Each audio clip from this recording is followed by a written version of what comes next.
wurde. Niemand in der Stadt ahnte, dass der Hund in dieser Nacht ein Geheimnis aufdecken würde, das nicht nur Leben rettete, sondern die ganze Wahrheit über Jahrzehnte von Dunkelheit ans Licht zerriss. Die Sonne ging langsam über der kleinen Stadt auf, ein goldener Schimmer legte sich über die Dächer der Häuser, und die Straßen erwachten zum Leben. Kinder liefen lachend zur Schule, Frauen kehrten ihre Höfe, und Männer machten sich auf den Weg zu ihren Geschäften. Doch keiner von ihnen wusste, dass jemand unsichtbar über sie wachte, ein deutscher Schäferhund namens Rex. Rex war nicht wie andere Hunde. Niemand konnte genau sagen, woher er gekommen war. Manche behaupteten, er sei eines Nachts einfach in der Stadt aufgetaucht, ein herrenloser Hund, der sich von selbst entschied, hier zu bleiben. Andere meinten, er sei von einem alten Soldaten zurückgelassen worden, der einst in dieser Stadt gelebt hatte. Doch egal woher er kam, jeder wusste eines: Rex war die stille Kraft, die für Ordnung und Sicherheit sorgte. Mit kräftigen Pfoten und wachsamen Augen lief er die Straßen entlang. Wenn Kinder zur Schule gingen, begleitete er sie bis zur Tür, und wenn die Nacht hereinbrach, stellte er sich an die Kreuzungen und patrouillierte wie ein Wächter. Oft hatte er Diebe vertrieben, ohne dass die Menschen es bemerkten. Einmal hatte er sogar ein kleines Mädchen aus dem Fluss gezogen, als es hineingefallen war. Doch kaum jemand sprach darüber, man nahm es einfach hin, als sei es selbstverständlich. Die Menschen waren an Rex gewöhnt, wie man sich an den Klang der Kirchenglocken gewöhnt. Er war da, immer zuverlässig, immer stark. Doch kaum jemand hielt inne, um ihm ein Stück Brot zu geben oder ihm dankbar über das Fell zu streichen. Rex lebte von den Resten, die er hier und da fand, und von seiner eigenen Kraft. Er verlangte nie etwas zurück. Doch tief in seinem Herzen spürte Rex manchmal eine leise Sehnsucht. Wenn er die Kinder lachen hörte oder sah, wie Familien abends gemeinsam am Tisch saßen, legte er sich etwas abseits und schaute still zu. Er wollte nichts nehmen, nur dazu gehören, ein kleines bisschen Wärme spüren. Doch die Menschen waren zu beschäftigt, um die Augen eines Hundes zu lesen. Die Jahre vergingen, und Rex wurde älter. Sein Fell verlor den Glanz, kleine graue Strähnen erschienen, und seine Muskeln waren nicht mehr so stark wie in seiner Jugend. Eines Winters begann er zu humpeln, und Wunden an seinen Pfoten heilten nur langsam. Fliegen und Parasiten suchten seine Haut heim, und sein Körper wurde schwächer. Doch selbst in diesem Zustand ließ er seine Pflicht nicht los. Noch immer stand er nachts auf den Straßen, noch immer folgte er den Kindern bis zur Schule, auch wenn seine Schritte schwerer wurden. Eines Tages bemerkten die Menschen die Veränderung. Doch statt Mitgefühl zeigten sie Abscheu. Der Hund sieht schrecklich aus, sagte eine Frau und zog ihr Kind zur Seite. Er ist voller Parasiten, ein anderer Mann rief, so ein Tier gehört nicht in unsere Stadt, er ist krank. Bald begannen die Menschen, Rex zu meiden. Kinder, die einst gerne mit ihm gespielt hatten, warfen jetzt Steine nach ihm, wenn er zu nahe kam. Niemand erinnerte sich mehr an die Nächte, in denen er die Straßen sicher gehalten hatte. Niemand dachte mehr an die Momente, in denen er ihr Leben beschützt hatte. Die Gerüchte verbreiteten sich wie Feuer. Der Hund ist gefährlich, er wird uns Krankheiten bringen, sagten die Leute. Einige forderten sogar, ihn zu vertreiben. Rex verstand die Worte nicht, doch er spürte die Kälte in den Herzen der Menschen. Wo früher vereinzelt ein Lächeln oder ein freundliches Nicken gewesen war, sah er nun nur noch harte Blicke und Hände, die ihn fortstießen. Schließlich kam der Tag, an dem sie ihn aus der Stadt jagten. Männer mit Stöcken und Steinen trieben ihn hinaus. Rex blickte zurück, seine Augen waren voller Schmerz, aber er knurrte nicht, er wehrte sich nicht. Langsam trottete er in Richtung Wald, seine Pfoten schwer, sein Herz gebrochen. Die Stadt, die er jahrelang beschützt hatte, wollte ihn nicht mehr. Die Menschen kehrten erleichtert zurück. Endlich sind wir ihn los, sagten sie. Jetzt haben wir Ruhe, doch sie wussten nicht, welchen Fehler sie begangen hatten. In den ersten Nächten ohne Rex war die Stadt still. Doch schon bald schlichen sich Diebe hinein. Ohne den wachsamen Hund, der jede Bewegung bemerkt hatte, gab es niemanden, der sie vertrieb. Türen wurden aufgebrochen, Märkte ausgeraubt, und die Angst breitete sich aus. Als Wochen vergingen, wurde die Situation schlimmer. Dunkle Gestalten nutzten die Schwäche der Stadt aus. Mord und Gewalt hielten Einzug, und die Menschen spürten zum ersten Mal, wie verletzlich sie waren. Es gab keinen Hund mehr, der sie beschützte. Die Kinder fragten ihre Eltern, wo ist Rex? Warum kommt er nicht zurück? Doch die Eltern senkten beschämt den Blick. Sie wussten, dass sie selbst Schuld trugen. Sie hatten ihn verstoßen, als er ihre Hilfe am meisten gebraucht hätte. Eines Abends versammelten sich die Ältesten und beschlossen, wir müssen Rex zurückholen. Wir brauchen ihn mehr als je zuvor, also machten sie sich auf den Weg in den Wald. Männer und Frauen, jung und alt, gingen mit Fackeln und Rufen, um den Hund zu finden, den sie einst fortgejagt hatten. Doch Rex war nicht mehr derselbe. Tief im Wald hatte er gelernt, mit seiner Einsamkeit zu leben. Und obwohl sein Körper schwach war, hatte er nie aufgehört, Gutes zu tun. Er beschützte Holzfäller, die von Wölfen bedroht wurden, und half einem verletzten Kind, das sich verirrt hatte.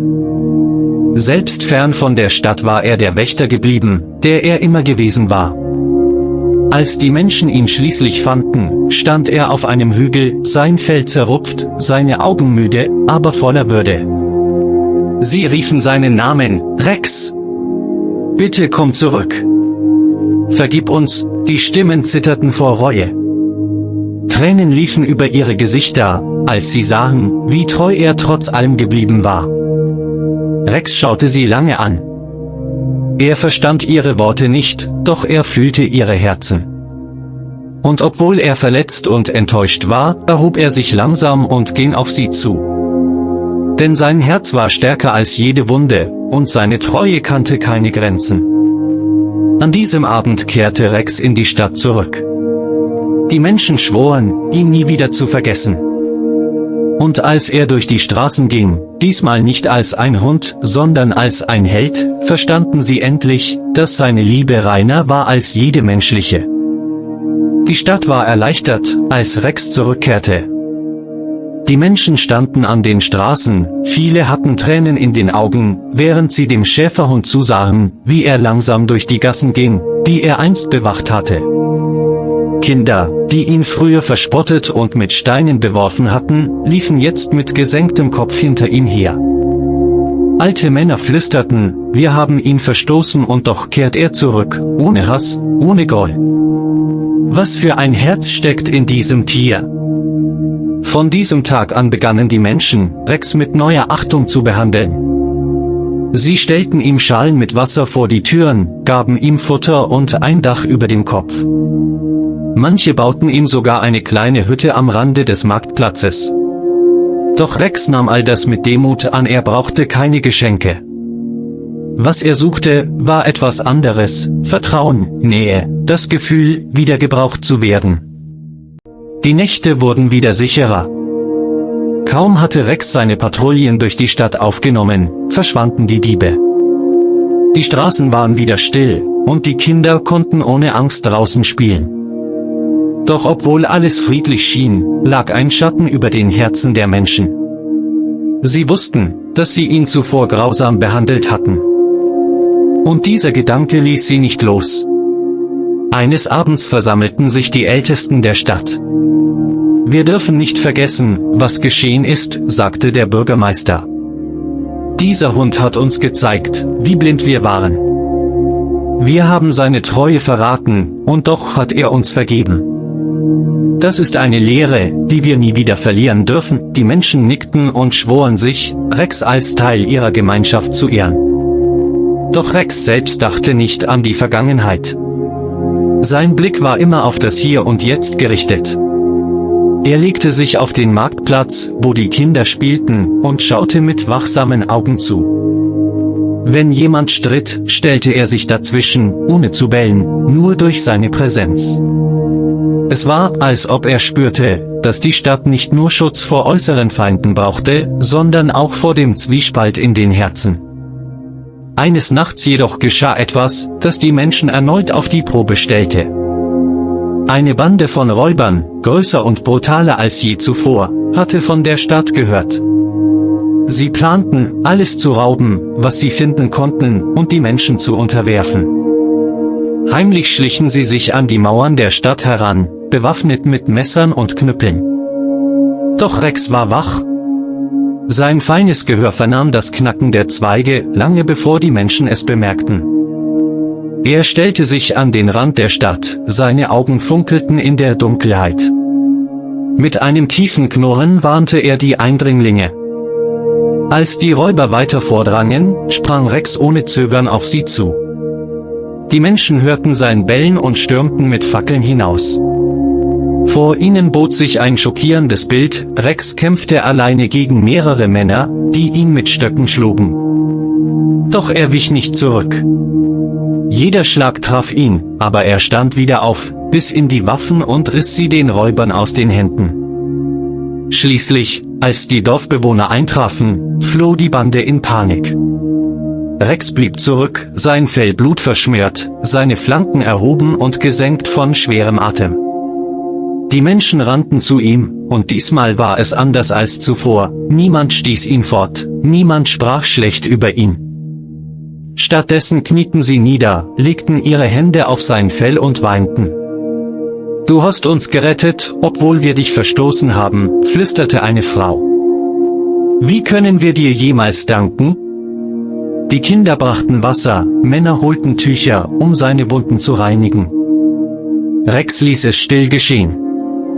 Seine Augen waren müde, doch sie leuchteten voller Vertrauen. Für ihn war es genug zu wissen, dass die Stadt wieder sicher war.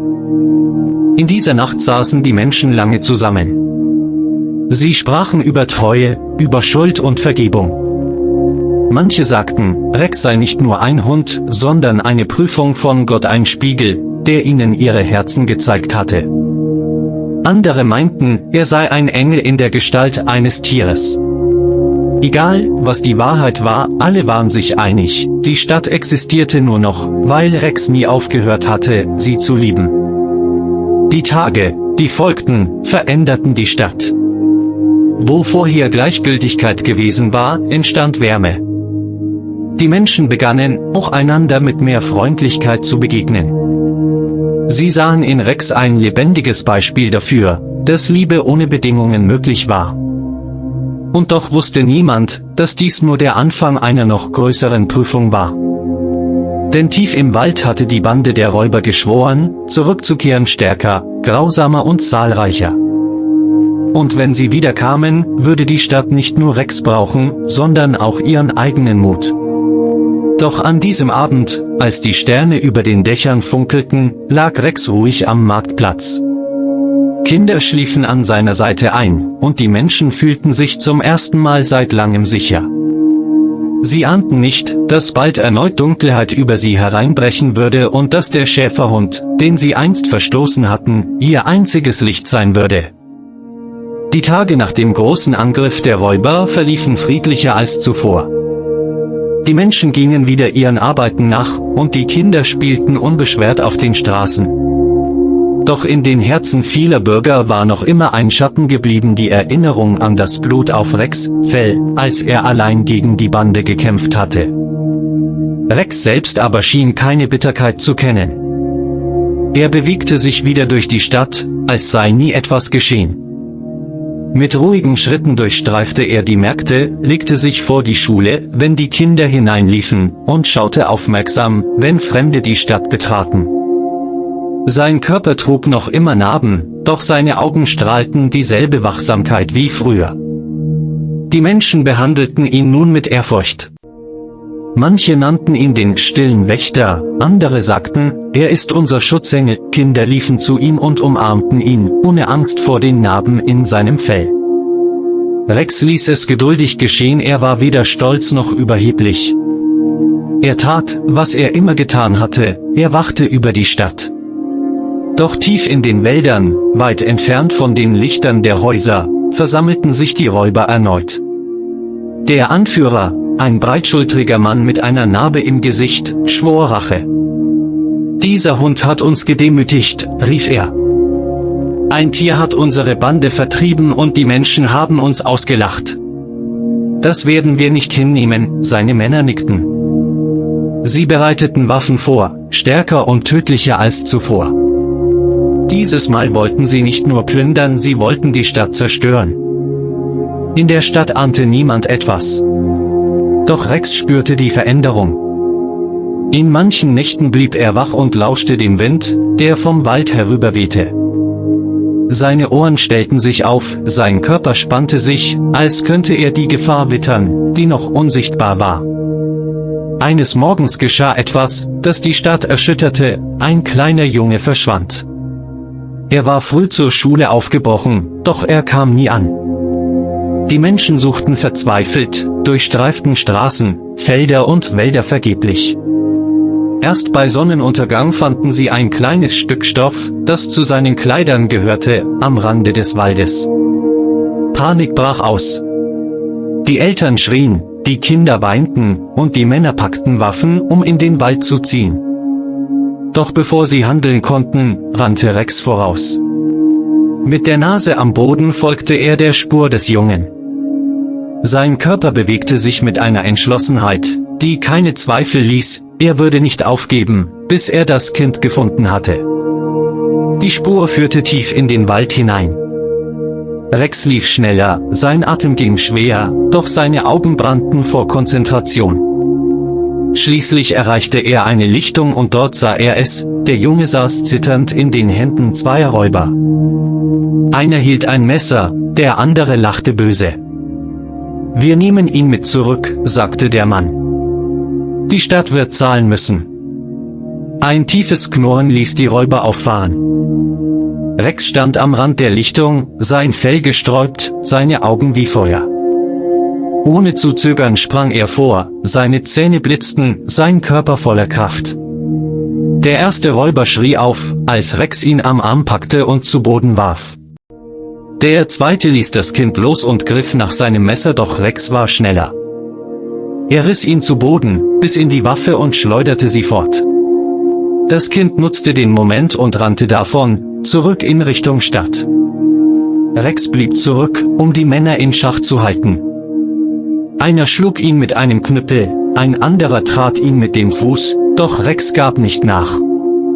Mit jedem Schlag wurde sein Körper schwächer, aber sein Wille stärker. Schließlich flohen die Räuber fluchend in den Wald, und Rex blieb schwer atmend zurück, sein Fell voller Blut und Schmutz. Als die Menschen den Jungen zurück in die Stadt trugen, erzählte er mit Tränen in den Augen, Rex hat mich gerettet. Ohne ihn wäre ich jetzt nicht hier, die Stadt verstummte. Alte Männer weinten, Frauen legten die Hände vors Gesicht. Sie erinnerten sich an die Tage, als sie denselben Hund fortgejagt hatten und jetzt hatte er ihr Kind zurückgebracht. Die Stadt begann zu begreifen, dass Rex nicht nur ihr Beschützer war, sondern auch ihr Spiegel.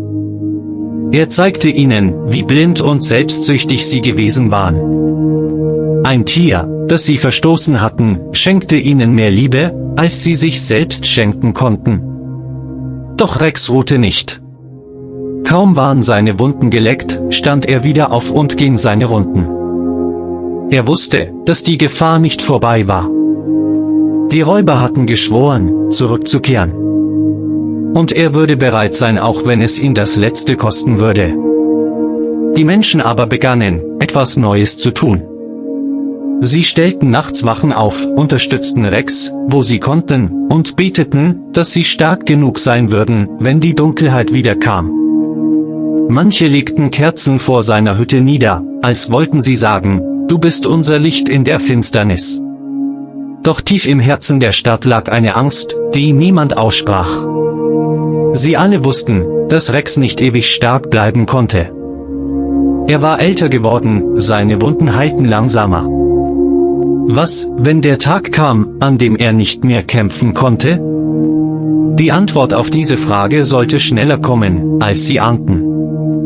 Denn während die Sterne am Himmel funkelten und die Stadt schlief, sammelten sich im Wald die Räuber zahlreicher, entschlossener, gefährlicher als je zuvor.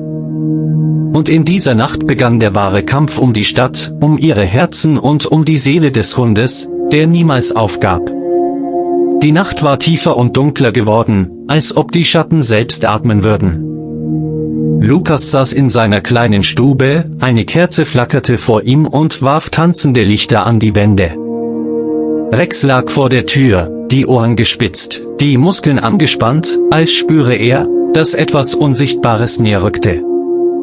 Seit jener Entdeckung am alten Brunnen war eine seltsame Unruhe über das ganze Dorf gefallen. Niemand sprach es laut aus, doch jeder wusste, dass ein verborgenes Geheimnis sich wie ein unsichtbares Netz um die Menschen legte.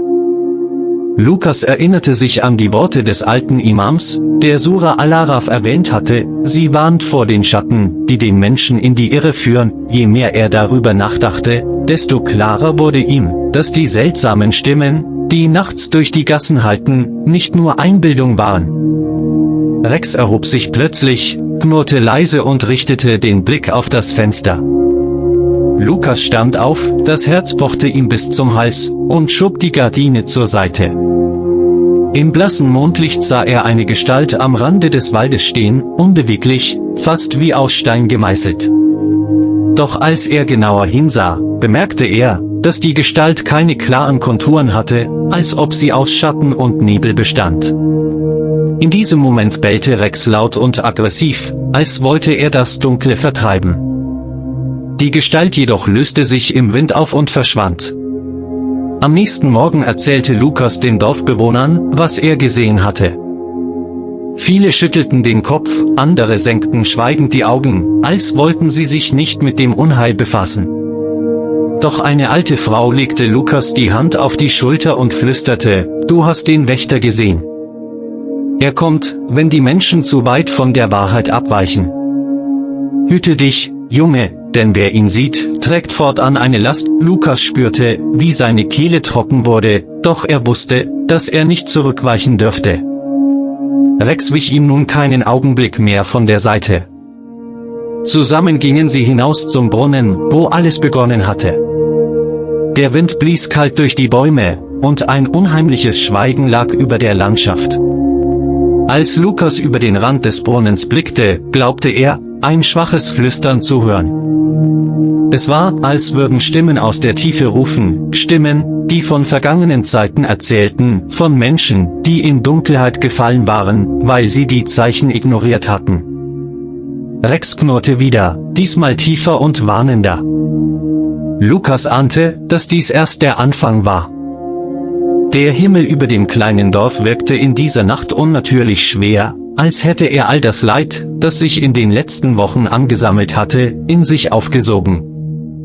Schatten krochen über die Dächer, und die wenigen Lichter, die in den Häusern noch brannten, schienen mehr wie flackernde Versuche, die Dunkelheit abzuwehren, als echte Hoffnung. Inmitten dieser Atmosphäre ging Lukas mit Rex an seiner Seite die schmale Gasse entlang. Der deutsche Schäferhund bewegte sich leise, sein Körper angespannt, seine Ohren zuckten bei jedem kleinsten Geräusch. Es war, als spürte er eine unsichtbare Gefahr, die sich noch nicht zeigte, aber schon längst über den Dorfbewohnern hing. Seit dem Vorfall auf der verlassenen Baustelle, wo sie den ersten Hinweis auf die verschwundenen Kinder gefunden hatten, war die Angst in den Herzen der Menschen nur gewachsen. Jeder Schritt durch die Straßen war von der Frage begleitet, wer wird der Nächste sein? Lukas versuchte, stark zu wirken, doch die Schatten in seinen Gedanken waren schwerer, als er zugeben wollte. Er dachte an die Kinderaugen, die er in jenem alten Keller für einen kurzen Moment geglaubt hatte zu sehen, und daran, wie Rex plötzlich die Wand angebellt hatte, als hätte er gespürt, dass hinter dem Mauerwerk mehr verborgen war, als es den Anschein hatte. Heute jedoch führte ihre Spur sie tiefer in den Wald, der an der Grenze des Dorfes lag. Schon beim Betreten spürte Lukas eine eigentümliche Kälte, die nicht nur vom Wind kam. Rex' Schritte wurden vorsichtiger, seine Nase suchte unruhig den Boden ab, und sein Körper spannte sich wie ein Bogen. Einmal blieb er abrupt stehen, knurrte tief und starrte in die Dunkelheit zwischen den Bäumen. Lukas folgte seinem Blick, doch sah er nichts außer schwarzer Leere. dennoch wusste er, dass Rex' Instinkt niemals täuschte. Als sie weitergingen, hörten sie plötzlich ein Geräusch, ein Knistern, wie von zerbrechenden Zweigen. Lukas' Hand wanderte automatisch zu der kleinen Taschenlampe, doch noch bevor er sie einschalten konnte, stieß Rex ein grollendes Bellen aus. Zwischen den Bäumen bewegte sich etwas. Es war kein Tier, dafür war die Silhouette zu aufrecht, zu menschlich. Doch der Körper wirkte verzerrt, als würde er in der Dunkelheit nicht vollständig in diese Welt gehören. Die Gestalt stand still, als hätte sie auf sie gewartet, und dann ertönte ein Flüstern so leise, dass es eher wie ein Hauch von Wind klang, der durch Lukas' Seele strich: Gib auf, es gehört uns. Lukas' Herz begann schneller zu schlagen, aber er zwang sich, ruhig zu bleiben. Rex knurrte unaufhörlich, sein Fell sträubte sich, und er stellte sich schützend vor Lukas. In diesem Moment wurde dem jungen Mann klar, dass sie an einer Schwelle standen, nicht nur zu einem Geheimnis, sondern zu einer Dunkelheit, die mehr forderte, als sie bereit waren zu geben. Und doch wussten beide, dass sie weitergehen mussten. Denn irgendwo dort draußen, in der Tiefe des Waldes, wartete die Wahrheit und vielleicht auch das Schicksal der verschwundenen Kinder. Die Stadt lag in diesen Tagen in einem Zustand zwischen Misstrauen und Hoffnung. Seitdem Shadow das Lagerhaus enttarnt hatte, wagten die Menschen kaum noch, den Straßen bei Nacht zu trauen, denn Gerüchte verbreiteten sich schnell von geheimen Treffen, von Unbekannten, die Gesichter verdeckten, und von einer unsichtbaren Macht, die wie ein Netz über die Stadt gespannt war. Markus und Shadow waren unermüdlich im Einsatz. Doch während Markus den offiziellen Weg über Berichte und Befragungen ging, spürte Shadow die dunklen Adern der Gefahr auf seine eigene, instinktive Weise. Eines Nachts führte er Markus in ein Viertel, das längst als verlassen galt, doch zwischen den zerbrochenen Fenstern und den vergilbten Mauern glomm schwaches Licht. Vorsichtig pirschte sich der Hund heran, die Ohren hochgestellt, die Muskeln angespannt. Markus legte ihm die Hand aufs Fell, als wolle er ihn bremsen, doch Shadow ging weiter, fast lautlos, wie ein Schatten selbst. Hinter einer morsch aussehenden Tür vernahmen sie Stimmen. Fremde, raue Töne, vermischt mit einem Akzent, der nicht von hier stammte. Shadow knurrte leise, und Markus wusste, dass sie auf etwas gestoßen waren, das mehr war als bloße Zuflucht. Sie spähten durch einen Spalt und sahen Männer, die Karten und elektronische Geräte über den Tisch verteilt hatten. Auf den Karten waren Linien und Kreise eingezeichnet, strategische Punkte der Stadt, darunter auch die Polizeistation und das Krankenhaus. Markus spürte, wie ihm das Herz raste. Das war keine Bande von Kleinkriminellen, das war eine organisierte Struktur, ein Plan, der die Stadt in den Grundfesten treffen sollte. Doch bevor sie sich zurückziehen konnten, knackte ein morscher Balken unter Markus' Gewicht. Sofort verstummten die Stimmen. Da draußen ist jemand, rief einer. Shadow stieß ein tiefes, warnendes Bellen aus und stellte sich schützend vor Markus. Die Tür flog auf, grelles Licht blendete sie. Für einen Moment war die Stille nur vom Atem der Feinde und dem Knurren des Hundes durchbrochen. Dann sprang Shadow vor, packte den ersten Mann am Arm, während Markus in einem Reflex seine Waffe zog. Chaos brach aus, Schreie, Schritte, ein Schuss, der durch die Nacht hallte. Markus duckte sich, während Shadow unbeirrbar die Angreifer auseinandertrieb, sein Körper wie ein Schild, sein Mut wie ein brennendes Licht in der Dunkelheit. Schließlich flohen die Männer durch einen Hinterausgang, ließen Karten und Geräte zurück. Atemlos sank Markus an die Wand, während Shadow, noch schwer atmend, aber mit wachem Blick, neben ihm stand. »Du hast uns gerettet, alter Freund«, murmelte Markus, während er den Hund am Kopf streichelte. Doch in Shadows Augen lag etwas anderes, nicht nur Stolz, sondern eine Ahnung. Eine Ahnung, dass dies nur der Anfang war. Die Dunkelheit über dem Land war nicht nur eine Abwesenheit von Licht, sondern eine fühlbare Schwere, die sich in die Herzen der Menschen legte wie kalter Stein.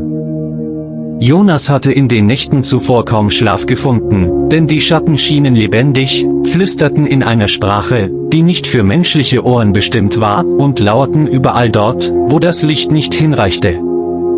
Shadow, der deutsche Schäferhund, war sein ständiger Begleiter geblieben, seine Augen wie zwei kleine Fackeln, die die Schwärze durchdrangen, sein Atem ruhig, aber voller Anspannung, als spüre er die unsichtbaren Hände des Bösen, die versuchten, die Stadt mit unsichtbaren Fesseln zu umklammern. Die Bewohner, die einst voller Hoffnung gewesen waren, begannen nun, ihre Türen fest zu verschließen, Kerzen an ihre Fenster zu stellen und alte Gebete zu murmeln, von denen man sagte, sie könnten die Schatten fernhalten. Doch nichts schien den wachsenden Druck zu brechen, der sich über den Ort legte. Eines Abends, als der Wind die Straßen entlang heulte wie ein verlorenes Kind, stand Jonas mit Shadow auf dem alten Kirchplatz. Der Mond war halb verborgen, als ob er selbst nicht Zeuge dessen werden wollte, was sich anbahnte. Jonas erinnerte sich an die Worte des alten Priesters, der vor Tagen geflüstert hatte, der letzte Kampf wird nicht mit Schwertern, sondern mit Herzen entschieden. Doch wie konnte man ein Herz stark genug machen, wenn die Dunkelheit so tief und erdrückend war? Shadow knurrte leise, seine Muskeln angespannt, sein Blick fixiert auf die Schatten der alten Ruine am Rande des Platzes. Es war, als ob dort etwas erwachte, das lange geschlummert hatte, etwas, das stärker und gefährlicher war als all das, was sie bisher erlebt hatten. Jonas spürte, wie seine Knie schwach wurden, doch gleichzeitig stieg eine unbekannte Entschlossenheit in ihm auf. Er legte seine Hand auf Shadows Nacken und fühlte die unerschütterliche Treue des Hundes, die ihm Mut schenkte. Plötzlich flackerte eine alte Straßenlaterne, als wolle sie für einen Moment die Dunkelheit vertreiben, und Jonas sah die Silhouetten von Gestalten gesichtslos, doch von einer kalten Bosheit erfüllt. Die Schatten drängten näher, und der Platz füllte sich mit einer gespenstischen Präsenz.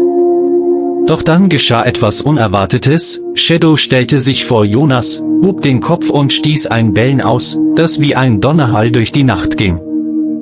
Es war kein gewöhnliches Bellen, es klang wie ein uralter Ruf, als würde durch ihn die Stimme all jener erklingen, die einst für das Gute gekämpft hatten. Für einen Moment zitterte der Boden, und die Schatten hielten inne, als hätten sie etwas erkannt, das sie fürchteten. Jonas spürte, dass der Kampf, auf den sie so lange vorbereitet worden waren, nun wirklich begann, nicht mehr in der Ferne, nicht mehr im Flüstern der Nacht, sondern hier, mitten auf diesem Platz, im Angesicht von Finsternis und Hoffnung, die unversöhnlich aufeinander prallten. Als die Morgensonne zum ersten Mal nach Tagen das Tal erhellte, lag eine seltsame Stille über der Stadt. Die Menschen standen eng beieinander, erschöpft, aber mit der Gewissheit, dass sie gemeinsam etwas erlebt hatten, das ihre Herzen für immer verändern würde. Der deutsche Schäferhund Rex saß mitten unter ihnen, sein Fell staubig, seine Augen müde, doch sein Blick leuchtete mit einer Ruhe und Kraft, die allen Trost schenkte. Kinder kamen zögernd näher, legten ihre kleinen Hände auf seinen Kopf und flüsterten leise Dankesworte. Alte Männer, die sonst selten Gefühle zeigten, wischten sich verstohlen Tränen aus den Augenwinkeln. Für einen Moment war es, als hätten die Menschen verstanden, dass Treue, Opferbereitschaft und Liebe stärker waren als jede Dunkelheit, die sie zuvor bedroht hatte. Rex erhob sich langsam, als spüre er, dass seine Aufgabe nun zu Ende ging. Sein Herr trat zu ihm, kniete sich nieder und legte die Stirn an die des Hundes. »Du warst unser Beschützer, unser Freund, unser Held«, sagte er mit brüchiger Stimme. »Doch mehr noch, du hast uns gelehrt, was es heißt, füreinander einzustehen.« Rex bellte leise, fast wie eine Antwort, und wandte seinen Blick noch einmal über die Straßen, die Häuser, die Gesichter, die er so oft beschützt hatte. In der Luft lag etwas Heiliges, eine unsichtbare Bindung, die jeden Anwesenden miteinander verband. Die Geschichte von Rex verbreitete sich über die Stadt hinaus. Menschen aus anderen Dörfern kamen, um von dem Hund zu hören, der nicht nur Diebe und Gefahren abgewehrt, sondern auch die Herzen der Menschen vereint hatte. Man begann, an den Orten, an denen Rex gekämpft hatte, Kerzen aufzustellen. Kinder malten Bilder von ihm, und in den Kirchen wurden seine Taten in Predigten erwähnt, nicht als Geschichte eines Tieres, sondern als Gleichnis über Mut und Hingabe. Doch Rex selbst blieb bescheiden. Er suchte keine Ehre, kein Lob, er legte sich einfach am Abend wieder vor das Haus seines Herrn, als wäre nichts geschehen. Sein Atem ging ruhig, sein Blick war friedlich. Niemand wusste, wie viele Jahre ihm noch blieben, doch alle wussten, dass sein Vermächtnis niemals sterben würde.